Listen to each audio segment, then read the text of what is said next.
Ce programme vous est présenté en partenariat avec la Mutuelle Saint-Martin.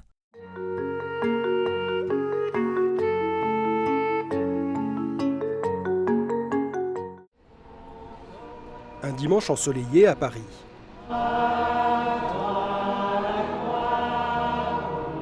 Nous sommes à la paroisse Saint-Nicolas-des-Champs, une paroisse confiée à la communauté de l'Emmanuel, où les familles abondent.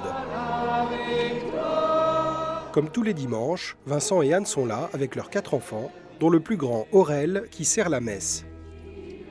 Dans cette famille, où la foi est centrale, la question de la vocation sous toutes ses formes n'est pas taboue.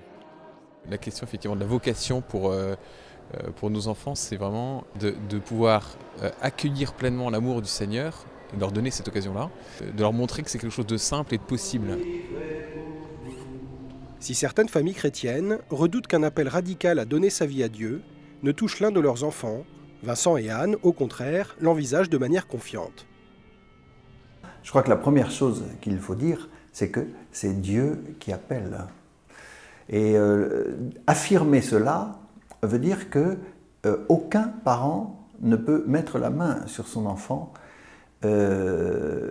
ni pour le forcer dans l'accueil d'une vocation venant de Dieu, ni d'ailleurs pour l'en détourner.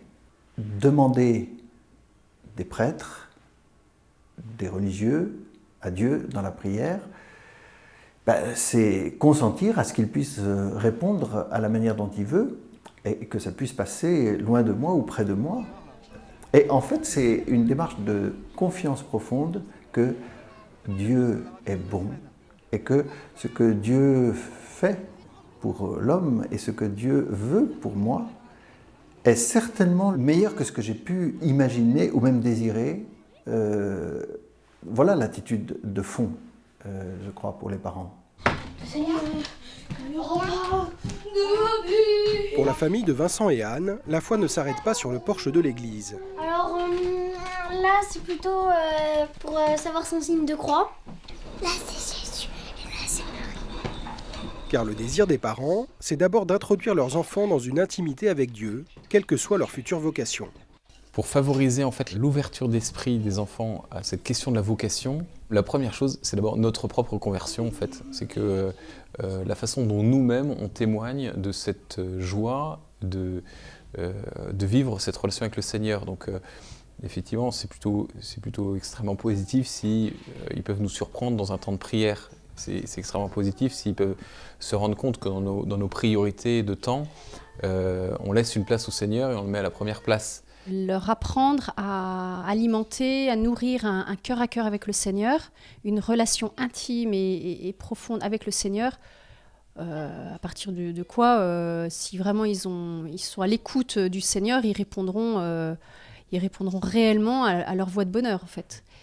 Je crois que initier l'enfant à une relation personnelle avec le Seigneur, avec le Christ Jésus, avec la Vierge Marie, là nous avons quelque chose qui ouvre le cœur, qui ouvre l'âme et qui ouvre la confiance. Et la confiance au chemin de Dieu. Cultiver l'estime pour les prêtres, pour la mission des prêtres, pour le ministère des prêtres. Cultiver l'estime pour les religieuses, pour la consécration des femmes, pour la beauté des femmes qui donnent leur vie pour leurs frères, pour Dieu. Cultiver l'estime aussi pour le mariage, pour la fidélité dans le couple. Le jeune, l'adolescent, qui progressivement habille son cœur d'estime, il devient plus libre à l'heure de ses choix pour pouvoir faire ses propres choix. Et l'estime pour toutes les vocations est vécue de manière très concrète dans la paroisse. Les enfants sont invités à prier pour les prêtres et les consacrés à partir de petites cartes de prière. Alors, il y a des séminaristes, il y en a plusieurs. Il y a sœurs consacrées. Pas tous. Pour prier tous les soirs. Alors, Seigneur, je te confie Jacques, séminariste cette année. Il répond à ton appel pour se former et se préparer à sa vocation. Qu'est-ce que c'est pour toi un prêtre ? Moi ? Ouais. C'est quelqu'un qui prie tous les jours et qui va se confesser presque tous les jours. Et qui confesse les gens tous les jours, je veux dire. Ouais. Et qui se couche super tard. Aussi, il peut dire des prières que nous, on ne peut pas dire, et aussi il peut faire communier. Si aujourd'hui les enfants de Vincent et Anne se voient plutôt architectes ou vétérinaires, la question de leur future vocation reste ouverte.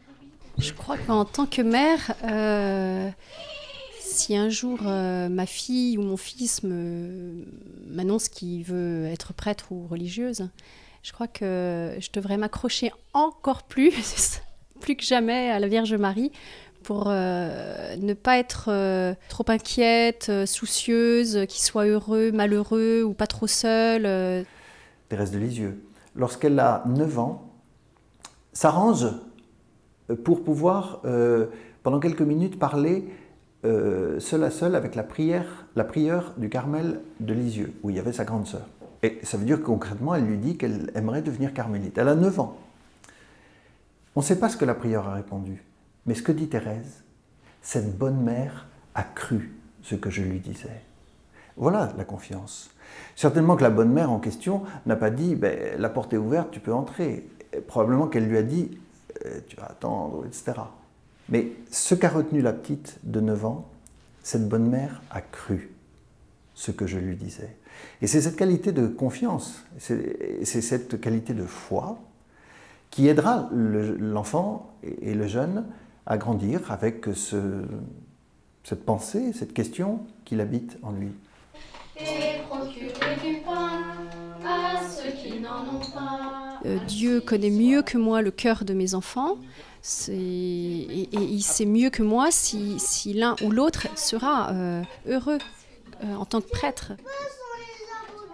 Ma demande envers Dieu serait plutôt si tu veux appeler, si tu appelles Calixte ou bien Aurèle à devenir prêtre, je t'en supplie, aide-le à y répondre, à dire oui, à voir clair, à avoir la joie d'y répondre. Demander au Seigneur que nos enfants puissent répondre à une vocation religieuse, pour moi c'est important de pouvoir exprimer ce désir-là, mais immédiatement après, c'est de faire attention à ce que ce désir qui est dans mon cœur n'étouffe pas ou n'écrase pas la liberté de la réponse de nos enfants, parce que c'est à nos enfants d'y répondre. Et donc, ce qui est le plus important, c'est ça, c'est la capacité qu'on leur donne de donner une réponse libre.